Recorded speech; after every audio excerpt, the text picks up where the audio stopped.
Hello everyone, this is Showtime 112. After the large material and territorial losses suffered by the Arab nations, and especially Egypt in the 1967 war, the period that followed was used to rebuild their strength and focus on strategies for recovering what had been lost. 1967 and 1968 saw several aerial clashes with Israeli Mirage III fighters, and you could learn about them in our previous video.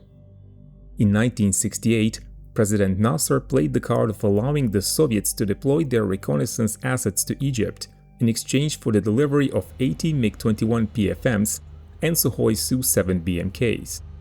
The Soviets were allowed to base 6 Tupolev Tu-16R long-range aircraft, as well as 3 Beriev B-12 flying boats in Egypt to support their 5th Naval Squadron in the Mediterranean. But the Egyptians were aware that aviation alone would not be enough, as Israel was not just sitting still, but instead had started to introduce more advanced American equipment, such as the A-4 Skyhawk and the Hawk surface-to-air missile system.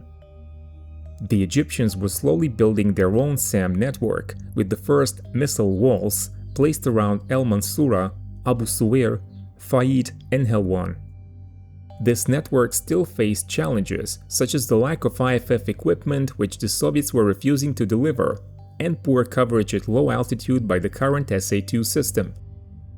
By March 1969, the standards of skill and discipline in the Egyptian Air Force had improved very significantly. This encouraged President Nasser to declare the existing truce agreement with Israel null and void. He described what was to follow as the War of Bloodletting, but in the West it is known as the War of Attrition. Its purpose was first to make the Israeli hold on the eastern bank of the Suez Canal unattainable, and thus prepare for the liberation of the Sinai Peninsula. 8th of March 1969 saw a successful use of an SA-2 missile battery, when an Israeli Dornier Do-27 utility aircraft was shot down near the canal, killing its crew.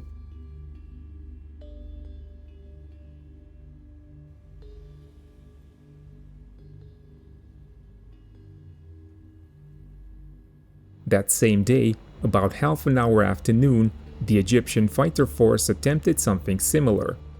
A flight of MiG-21 F-13s was launched from Inshas, led by Major Shamala. Their task was to intercept Israeli Mirage IIIs flying along the Suez Canal in a southerly direction. The Mirages belonged to No. 101 Squadron and were led by Giora Yoeli. Egyptian ground controllers vectored the MiGs on a 90-degree intercept course at 2,000 meters of altitude and ordered them to jettison their fuel tanks.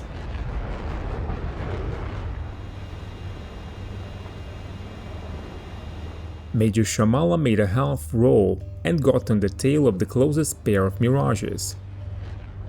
He then realized that he had mistakenly jettisoned his missiles along with the fuel tank, so he allowed the second pair, led by Major Magdi Kamal, to intercept.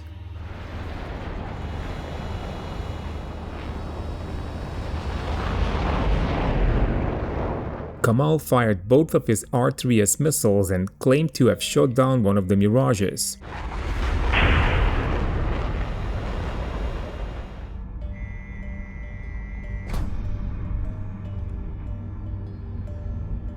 The Israeli side recognizes no such loss, however.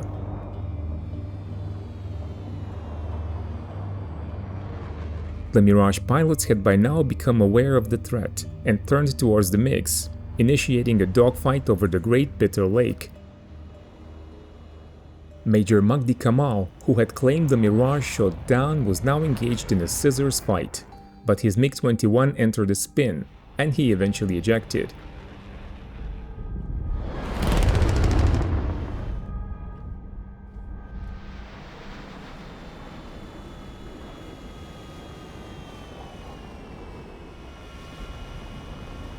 No specific claim can be found by an Israeli pilot, but the Israeli Air Force had a policy of not crediting maneuvering kills to individual pilots, treating them instead as squadron kills. Another Egyptian pilot, First Lieutenant Mustafa Abd el-Baki, engaged the Mirage in the scissors maneuver. The Israeli pilot was Michal Zuk.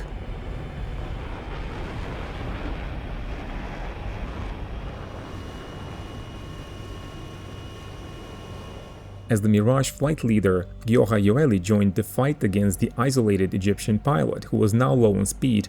Zuk was able to climb. Yoeli fired and damaged the MiG.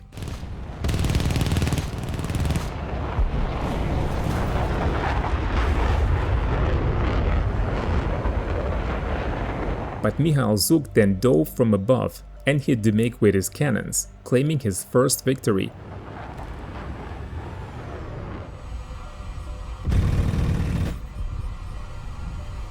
El-Baki successfully ejected and was soon captured. He told his interrogators that the first hit had disabled his engine, and while he was trying to restart it, he was hit again and had no choice but to eject.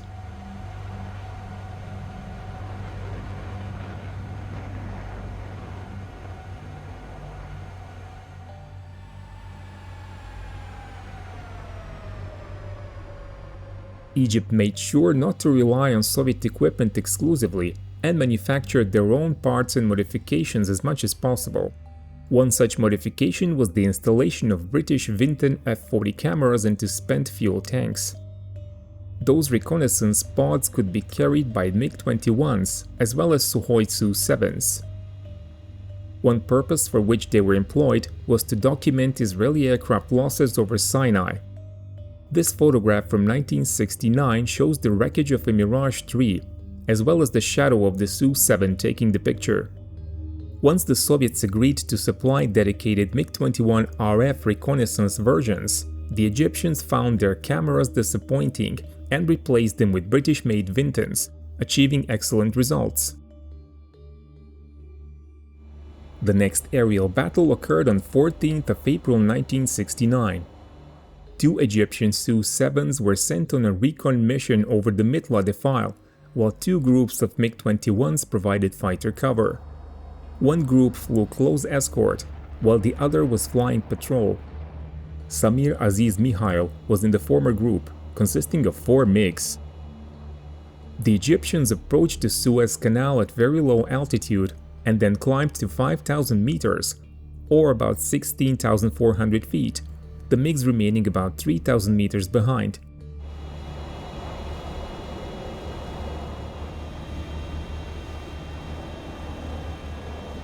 As the Sukhois reduced their altitude to take pictures, the MiGs turned to the right.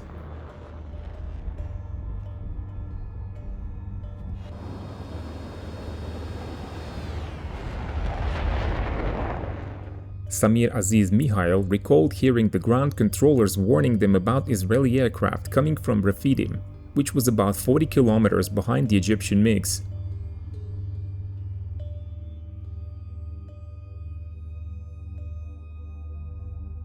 Upon realizing that the Israelis were only about 3,000 meters behind them, Mihail recalled his knees shaking. He then ordered his wingman, Ismail Imam, to enter a climbing turn, while he made a hard right turn.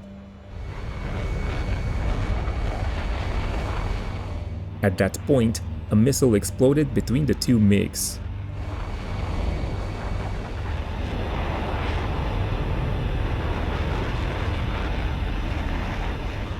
The Egyptian pilots got separated, and Mihail recalled fighting no less than 8 Mirages.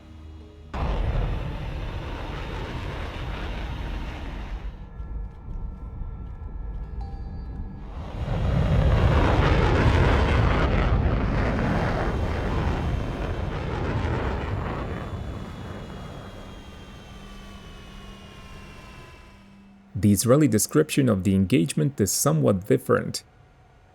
Ruven Rosen of No. 119 Squadron recalls scrambling from Refidim and leading a pair of Mirages. According to him, they intercepted an Egyptian decoy flight whose purpose was to draw Israeli fighters away from a recon mission.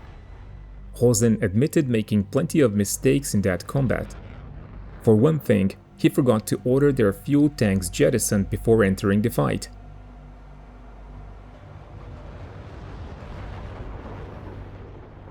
His wingman nevertheless remembered to do so.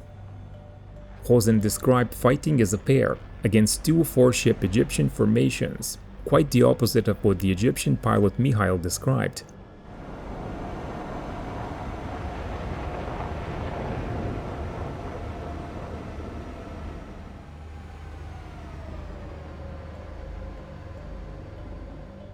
Rosen soon found himself with a MiG on his tail. He attempted a high-speed yo-yo, but due to his fuel tank, he could not execute it very well, and a scissors fight developed. This was not the best option for an outnumbered pilot, but after a while, the Egyptian pilot dropped his nose to disengage, and Rosen followed.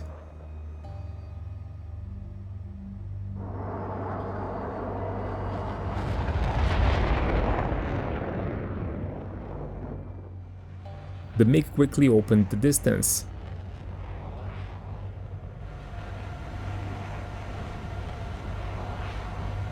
At about 1200 meters, Rosen fired his AIM-9B.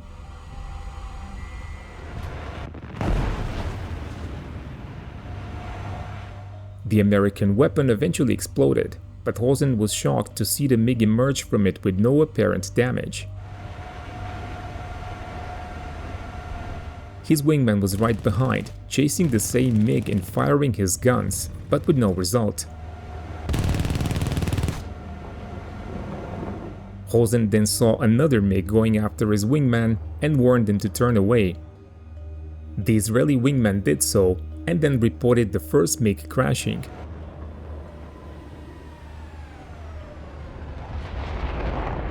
Rosen was eventually credited with a kill. That was his second victory, but the first one for the AIM-9B in Israeli service. However, another mistake Rosen made was to spend too much time focusing on his target without checking his SIGs. After the initial evasion of an Israeli missile, the Egyptian pair leader Samir Aziz Mihail recalled his wingman Ismail reporting that his engine had been damaged by a missile and that he was going west with the intention of landing at Kulamia. Likely, this was the MiG claimed by Rosen, but the Egyptians do not record a loss. According to Samir Aziz Mihail, more Israeli Mirages joined the fight, but there were also MiGs from the second element, and he eventually saw a circle with a MiG followed by two Mirages and another MiG behind them.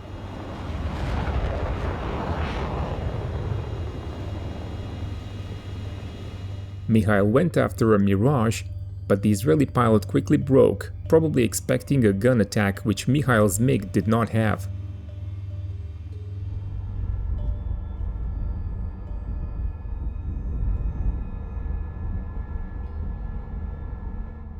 The circle of airplanes broke away, and Mihail went after another Mirage which was in a turn. The Egyptian pilot launched one of his atoll missiles and soon observed a hit.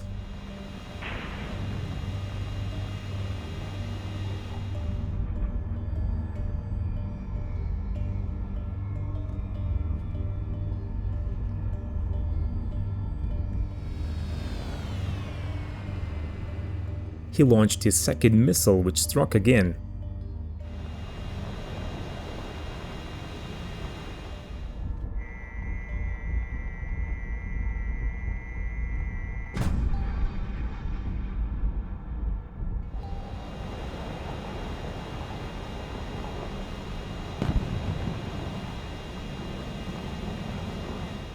But another Mirage was on his tail and he had to make a hard break, followed by a dive to escape west.